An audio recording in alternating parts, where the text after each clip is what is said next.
Malam Ila. Malam Bala. Salamu alaikum. Malam Bala lafiya a gaggauta haka. Dan Allah dan Annabi ina ne zaka nuna mun gudun bar kasan nan. Subhanallahi kasa kuma? Ina so in bar kasan nan. Haba Malam Bala me ya faru haka? Takeici ya ishe ni, fitina ya ishe ni. Subhanallahi. Hatta kudin makarantar yara ina kasa biya saboda talauci. Subhanallahi. An zaɓo mana shugaba da kudu. Abu bai yi ba. An zaɓo mana arewa maso gabas. Bai yi ba. An zaɓa mana arewan ma abu dija abu nan dija gagara. Ni na sa irin wannan ni ka faɗa mu hanyar da zan in bar ƙasar nan kawai ni shefu mu. A'a Malam Bala barin ƙasa ba shi bane mafita. Salamu alaikum. Wa alaikum assalam. Lafiya. Na gajiya. Ha gajiya. Ya gida ya aiki. Malamai ina cikin tashin hankali. Subhanallah. Dan Allah jirgin ƙasar nan na tafiya. Wani jirgin ƙasa kuma? Wannan da ake bi da ake zuwa a tafi abin nan dai. Ba ka da labarin jirgi da ake tarewa ana kashe mutane? Inna lillahi wa inna ilaihi raji'un. Na shiga uku. Me ya faru kake tambayar jirgi? Na mutu na lalata. Zan bar ƙasar nan. Subhanallah. Zan bar ƙasar nan. A ce wai yara guda biyu ga su nan. Wasu ma na kasa rike ta sake ta nayi saboda masifa da bala'i saboda rashin abinci. Shikenan. Ga nan guda biyu na kasa rike su. Kamu ta zo daya. Dama ni ma shirin barin ƙasar. Saboda ka barin ƙasar nan zan ni Za mu ne ta tadda mu je mu. Malam bismillah. Malam da ina zuwa. Ba wani Ina zuwa. Haba. Ai ba haka ake ba. Barin ƙasa ba shi bane to yanzu malam zabe ake kokari za a yi ina za mu saka ina zuwa. In ka bar ƙasa ka taimaka wajen rushewarta.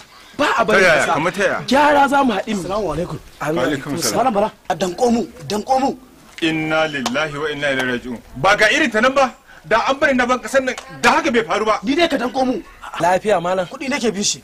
Kuɗi kuma har nawa? 500 nake bi shi. Ya salam. Subhanallah. To ga 500 ɗinka. Allah ya soka wallahi. Assalamu alaikum. Na kunya da Nagode Allah saka da. Ya haƙuri ku tsaya ku ji. Duk maganar mu bar ƙasa ba shi bane.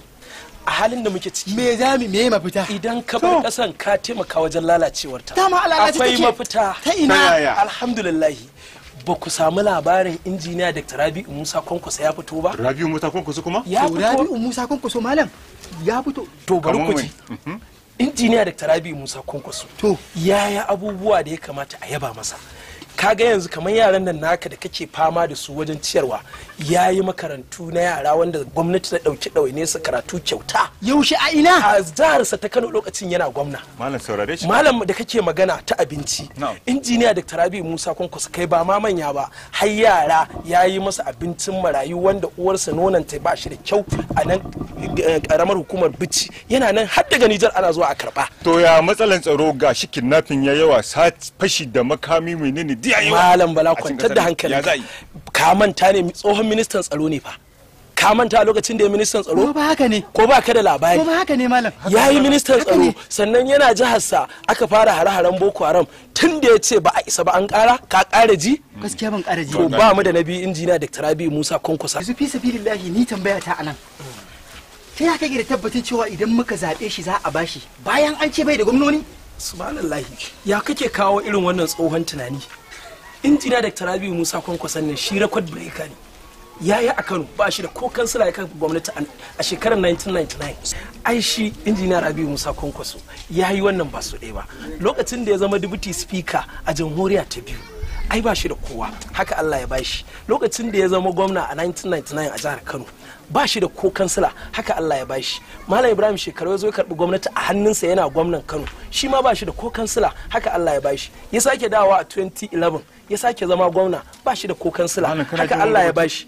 Tambaya ta anan idan har ni ka nazo barin kasa ka fahimtar da ni na gaya na bar barin kasa na tsaya da niyan cewa zan zabi da Rabi'u Musa Kwankwaso to ta ya kake ganin za a iya fahimtar da sauran mutanen da suke da niyan barin kasa irina da kuma talakawan da suka yi niyan ba su yi zaɓe ba saboda wahalar da suka sha.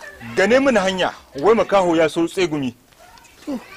Naji an ce Rabi'u Musa Kwankwaso ya kirkiro sabuwar jam'iyya me sunan jam'iyyar nasa? Hakika ya kirkiro sabuwar jam'iyya NNPP ma'ana New Nigerian People's Party ma'ana sabuwar Najeriya ita ce mai alamar kayan marmari. Wannan ita ce sabuwar jam'iyyar injiniya Dr. Rabi'u Musa Kwankwaso kuma insha Allah a ita muke sa ran za a kafa gwamnati insha Allah a kakar zaɓe 2023. Amin. To akwai bayanai da zan muku na aikace-aikace da ci gaban da injiniya Dr. Rabi'u Musa Kwankwaso ya kawo musamman gare mu talakawa. Ku zo mu je in muku bayani in feɗe muku biri har wutsiyarsa.